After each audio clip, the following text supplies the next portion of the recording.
Hi, my name's Lucy and I'm Sadie's older sister. Sadie's the most adorable thing to ever live because she's just giggly and fun and happy. When I was 4 years old, Sadie was diagnosed with Rett syndrome. She was only 1.5 at the time. I kind of just knew my sister has a disability. She can't walk or talk. It wasn't till when I was in first grade that she actually started having a really rough time. She was awake every single night, screaming. Her stomach may have hurt, she might have had a headache, she might have had a nightmare, we don't know. So I think if she was able to communicate, I wouldn't be as nervous because she could tell us what's wrong. I try to be as helpful as possible because I know that my parents have a lot on their hands. So I started thinking about if one day they're not there, what would I do? So I kind of think that I really need to be active in Sadie's life because if something were to happen to them, I feel like it would be my responsibility to take care of her. So I want to make sure I know what's happening with her. For her having to deal with all the struggles that she does have, being able to, at the end of the day, be a smiley person and have the best laugh in the world inspires me to be a better person. This isn't the way life has to be. She can live a childhood just like the way I live. She can have friends over. She can play in the backyard. I want her to be cured as soon as possible so she can have the amazing childhood she deserves.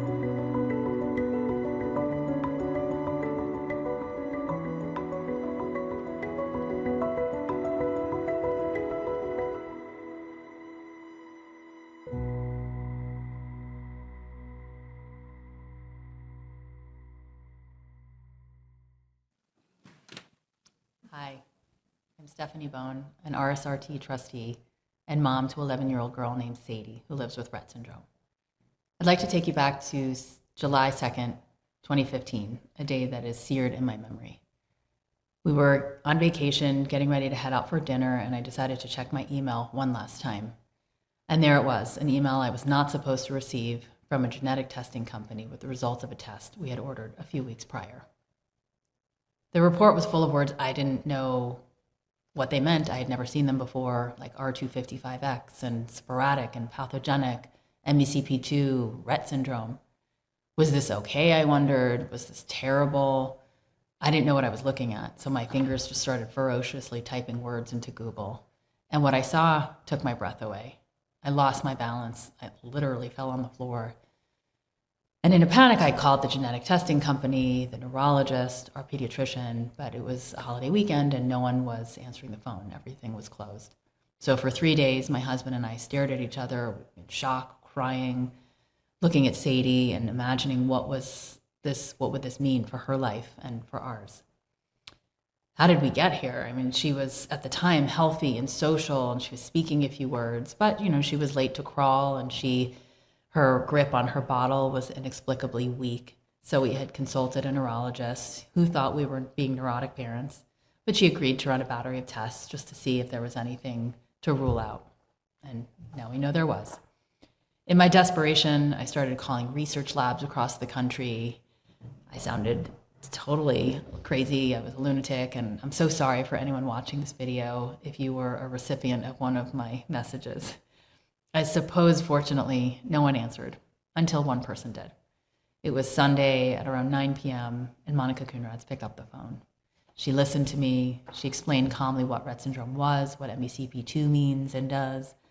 And she said words that I'll never forget. She said, "Stephanie, I'm going to be honest with you. This is both a worst case scenario and the best possible outcome compared to other rare neurological disorders. Because Rett syndrome is reversible in mice, and we believe it's curable in humans." Those words transformed me. I felt hope. But hope and determination couldn't stop or slow down the cascade of symptoms that was to come as Sadie went through her regression for 3 years. She endured all the worst of the worst, and for me as a mom, it felt like watching a car crash in slow motion. After intensive physical therapy, she finally learned to crawl, but by 4, she lost the skill. She never took her first step. She never stood on her own. She slowly lost the few words that she had until eventually mama was gone. She, when she was a baby, she could feed herself just like any other 1-year-old could. She could pick what she wanted to eat and stop when she was done. but Rett syndrome took that away. At 9 months, she actually used sign language that she learned in daycare to say things like more and up and milk and all done and even change my diaper. But by 20 months, she lost the use of her hands. And we had to feed her again. Today, she's 11 years old, she's in 5th grade, and she has fewer physical abilities than she did when she was 1. For years, seizures ravaged Sadie's body, like 30 a month, and we've ridden in countless ambulances and visited emergency rooms, watching hopelessly as seizures ravaged her body. But I'm happy to report today we have a major victory. We just celebrated Sadie's 2-year seizure-free anniversary, thanks to seizure medication, a regimen of cannabinoids, and a new sleep strategy.